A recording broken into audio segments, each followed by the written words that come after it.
Hello friends,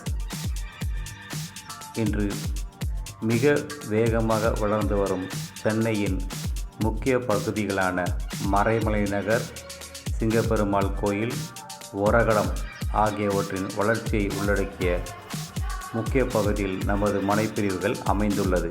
இது பற்றி மேலும் அறிய நமது சேனலை சப்ஸ்கிரைப் செய்து பெல் பட்டனை அழுத்தவும். நன்றி. நமது மனைப்பிரிவானது மகாலட்சுமி நகர் என பெயரிடப்பட்டு மறைமலை நகர் முனிசிபாலிட்டி லிமிட்டில் அமைந்துள்ளது. மனைப்பிரிவானது சுற்றிலும் காம்பவுண்ட் வால், தரமான தார் சாலை, மின்சார வசதி, சோலார் தெருவிளக்குகளுடன் வீடுகளின் மத்தியில் அமைந்துள்ளது. மேலும் வங்கி கட்டண வசதியும் செய்து தரப்படும். இன்றே உங்களது மனைவை பார்வையிட அணுகவும். நன்றி.